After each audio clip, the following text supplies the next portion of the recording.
if I walk over there and sit next to Mr. Johnson and carry my phone, does Google know that I was sitting here and then I moved over there? You're welcome anytime, Judge. Yes or no? I genuinely don't know without knowing I'm what shocked you services. don't know. Do you or do you not collect identifiers like name, age, and address? Yes or no? If you're creating an account, yes, and using an account, yes. Yes. Device identifiers like IP address or IMEI? Depending on the situation, we could be collecting it, yes. Specific search histories when person types something into a search bar? If you have search history turned on, yes. Contents of emails and Google Documents? We store the data, but we don't read or look at your Gmail. You have access to them. As a company, we have access to them, yes. So you could. Saying you don't or don't. I'm not asking do you or don't. I'm saying you could, though there is a possibility. We have clear established policies on how we would do that data. GPS signals, Wi-Fi signals, Bluetooth beacons? Would depend on the specifics, but there may be situations, yes. The GPS, yes. Yes, if you have location. Voice and conversations when using Google Voice products? We give an option to turn on or off. And But if a person didn't know it, voice and conversations when using Google Voice products? Yes. We only record when they initiated with OK Google and then say the terms after. Do you believe that Google has been brought out here in some question is biased?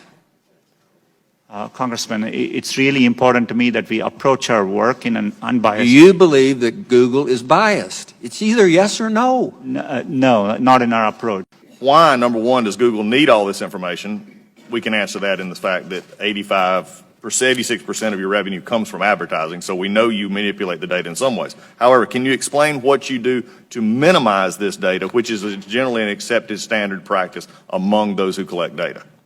Our goal is, but we are providing, for example, if we are providing you a service like Gmail, which we have done for 15 years, that data, we need to store it for our users, so they expect us to.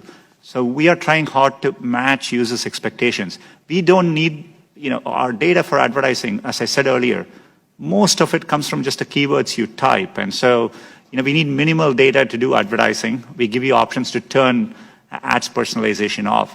We store most of the data we do today to help give users the experience they want, and that's what we're trying to do. How do you explain this apparent bias on Google's part against conservative points of view, against conservative policies? Is it just the algorithm, or is there more happening there? Congressman, I understand the frustration at seeing negative news, and I see it on me. On Google, there are times you can search on Google, and page after page there's negative news which we reflect. But what is important here is we use a robust methodology to reflect what is being said about any given topic at any particular time. And we try to do it objectively using a set of rubrics. It is in our interest to make sure we reflect what's happening out there in the best objective manner possible.